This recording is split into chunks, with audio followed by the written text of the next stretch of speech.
Bonjour Madame, Mademoiselle, Messieurs, bienvenue sur Neumonde TV.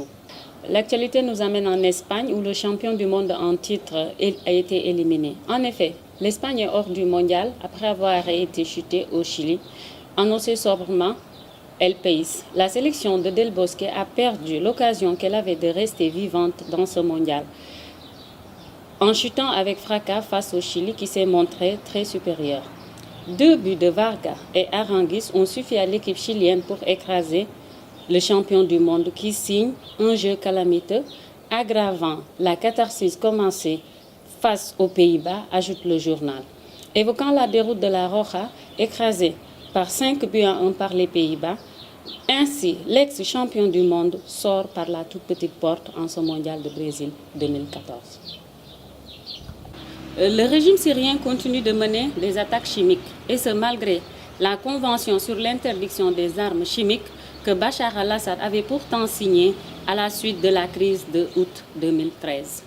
Les services de renseignement français, américains et britanniques disposent de preuves d'attaques au chlore dans la banlieue de Damas et le centre du pays.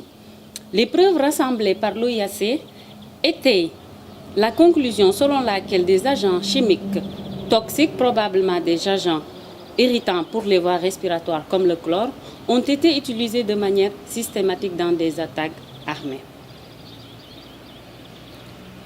Mais le régime n'avait pas l'obligation de déclarer le gaz de chlore en tant qu'arme chimique, car elle est souvent utilisée par le secteur industriel. Nous allons en Afrique où le bilan des victimes du virus Ebola s'alourdit encore. Depuis le début du mois de janvier, l'épidémie de la fièvre hémorragique a tué 337 personnes dans 3 pays africains, dont le Libéria, la Guinée et la Sierra Leone. L'Organisation mondiale de la santé, OMS, montre une hausse de plus de 60% en 15 jours par rapport au dernier bilan datant du 4 juin. Selon l'OMS, la fièvre Ebola est l'une des fièvres les plus meurtrières. En effet, le virus a été découvert en 1976 dans l'actuelle République démocratique du Congo. Elle peut être transmise à l'homme par des animaux sauvages ou d'homme à homme par des contacts directs. Cette fièvre, souvent mortelle, se traduit par des hémorragies, des vomissements et des diarrhées. L'OMS n'a pas édicté de restrictions vers les pays concernés, mais la Mecque déconseille tout pèlerinage cette année dans les lieux saints de l'islam. Nous allons en Espagne où ce jeudi 20 juin 2014, le roi Juan Carlos, 76 ans, a officiellement confié le trône à son fils Felipe. Âgé de 46 ans, Felipe VI succède logiquement à son père qui était au poste depuis 38 ans. Il est le nouveau visage de la monarchie de l'Espagne.